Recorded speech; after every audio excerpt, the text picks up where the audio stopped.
हरे कृष्णा। संपूर्ण ब्रह्मांड में सृष्टि के रचयिता ब्रह्मा जी भगवान के परम भक्त हैं। श्रीमद् भागवतम के दूसरे स्कंद के 9वें अध्याय के 31वें श्लोक में भगवान स्वयं कहते हैं कि मेरे विषय में जो परम सत्य ज्ञान है वह अत्यंत गुह्य है और वह केवल भक्तिमय सेवा के माध्यम से ही जाना जा सकता है। और उसी श्लोक के तात्पर्य में श्रील प्रभुपाद लिखते हैं कि परम ईश्वर परमात्मा के विषय में जो दिव्य ज्ञान है वह व्यक्ति तभी प्राप्त कर सकता है जब वह स्वयं ईश्वर द्वारा उसके सामने प्रकाशित हो। मानसिक कल्पनाओं और तर्कों के माध्यम से व्यक्ति कभी ईश्वर के विषय में संपूर्ण ज्ञान प्राप्त नहीं कर सकता, क्योंकि ये सबसे गुह्यतम और दिव्य ज्ञान है। जैसे कि भगवान श्री कृष्ण भगवत गीता में बताते हैं कि हजारों लाखों लोगों में से कोई एक व्यक्ति मनुष्य जीवन की परम पूर्णता प्राप्त करने का प्रयास करता है और ऐसे हजारों मुक्त जीवात्माओं में से कोई एक विरला ही मुझे यथारूप में जान सकता है। तो इससे हम समझ सकते हैं कि जब तक व्यक्ति भगवान की भक्तिमय सेवा में संलग्न नहीं होता तब तक वह ईश्वर को नहीं समझ सकता। और शायद यही कारण रहा था कि भगवान श्री कृष्ण ने भगवत गीता की शिक्षा अर्जुन को दी, क्योंकि वह उनका सखा था और भक्त भी था। भक्तिमय सेवा वैधि भक्ति या नियामक सिद्धांतों का पालन करके की जा सकती है और इस वैधि साधना भक्ति का सबसे प्रथम और महत्वपूर्ण चरण है भगवान की लीलाओं के विषय में सुनना और उनके पवित्र नाम का उच्चारण करना। तो चलिए इसी प्रथम चरण का अनुसरण करते हुए आज हम आपको भगवान के वामन अवतार की अत्यंत मधुर और रोचक कथा का आस्वादन कराते हैं।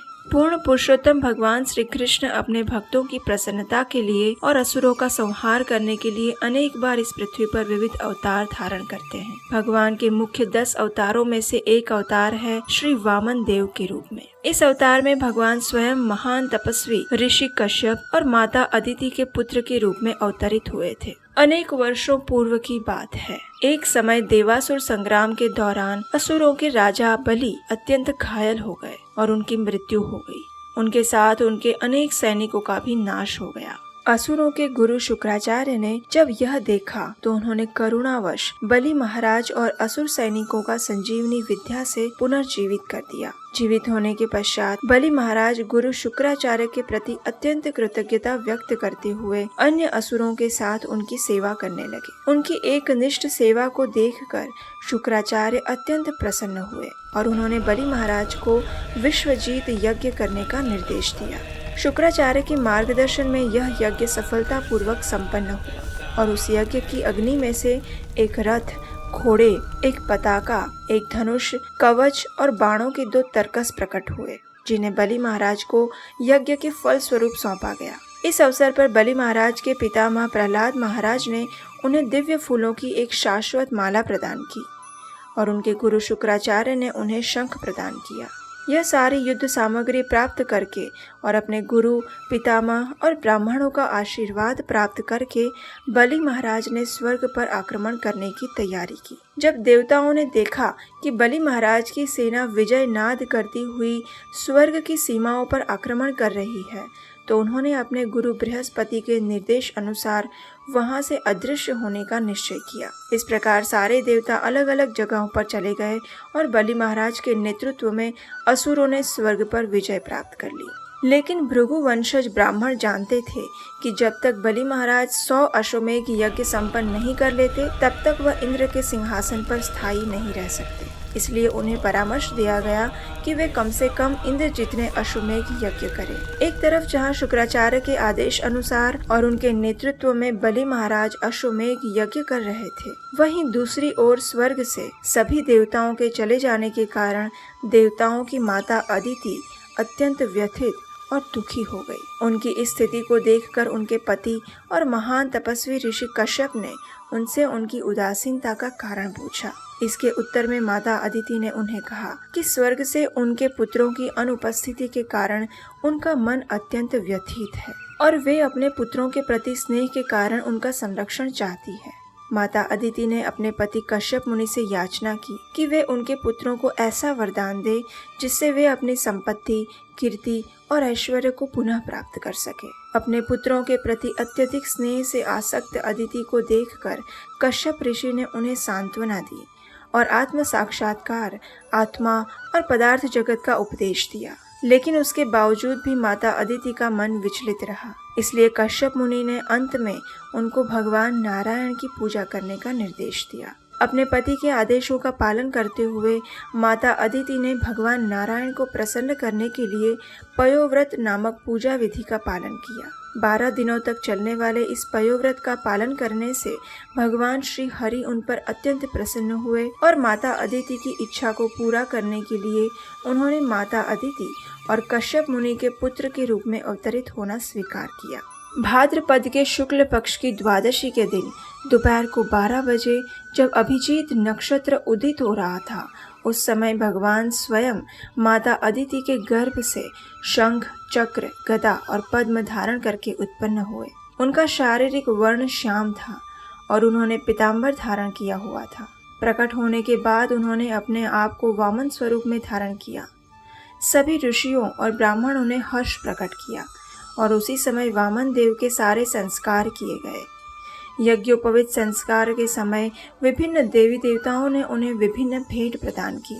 उसके पश्चात वामन देव नर्मदा नदी के उत्तरी तट पर स्थित उस स्थान पर गए जहां बलि महाराज अश्वमेघ यज्ञ कर रहे थे।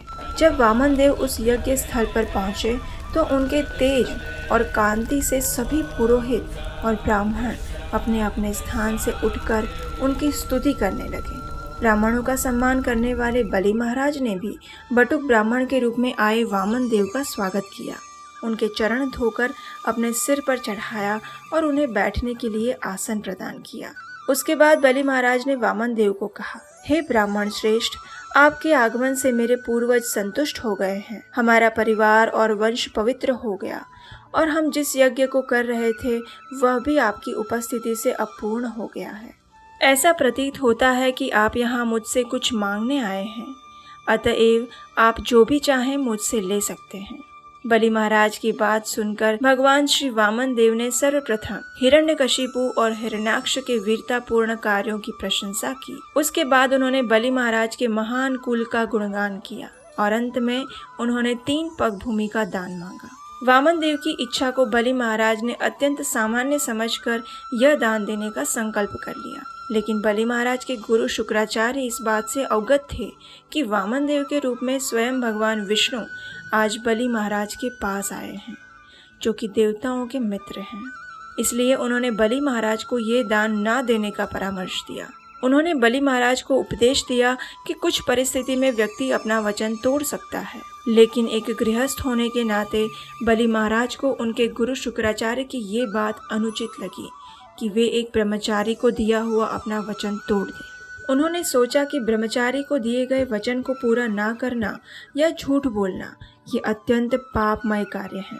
उन्होंने निश्चय किया कि भले ही वामन देव के रूप में यह स्वयं भगवान श्री विष्णु ही क्यों ना हो और भले ही वे दान लेकर मुझे बंदी बना लें, लेकिन फिर भी वह उनसे द्वेष नहीं करेगा और अपना वचन अवश्य पूर्ण करेंगे। ये सोचकर बलि महाराज ने अपना सर्वस्व दान दे दिया।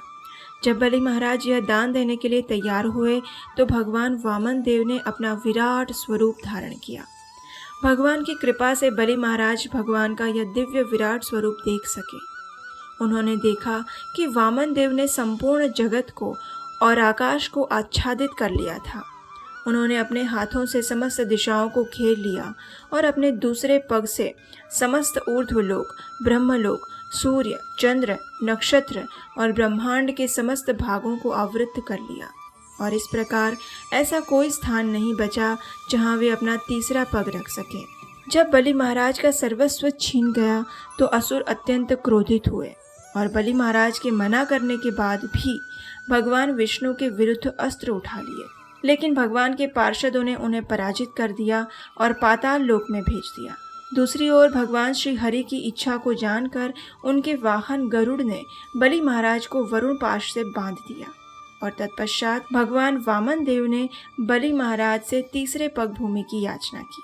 अपना वचन पूर्ण करने के लिए अत्यंत उदार और सत्यनिष्ठ बलि महाराज ने अपना सिर दान में देने का निश्चय किया। बलि महाराज को स्मरण था कि किस प्रकार उनके पितामह प्रहलाद महाराज भगवान के विशुद्ध भक्त थे और किस प्रकार पूर्व काल में भगवान को प्रसन्न करने के लिए अनेक महापुरुषों ने अपना सर्वस्व त्याग दिया था। इन बातों का स्मरण करते हुए बलि महाराज ने भगवान वामन देव से प्रार्थना की कि वे अपना तीसरा पग उनके सिर पर रखें।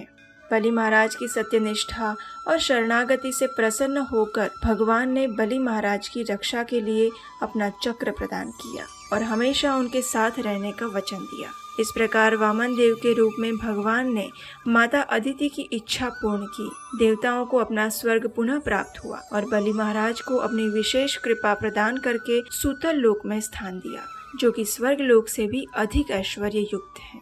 तो चलिए, आज भगवान वामन देव के आविर्भाव के दिवस पर हम सब उनके चरण कमलों में प्रार्थना करते हैं कि वे हमें अपनी विशेष कृपा प्रदान करें, ताकि हम भी भगवान के विशुद्ध भक्ति योग में स्थिर होकर जीवन की पूर्णता को प्राप्त कर सकें। हरे कृष्ण।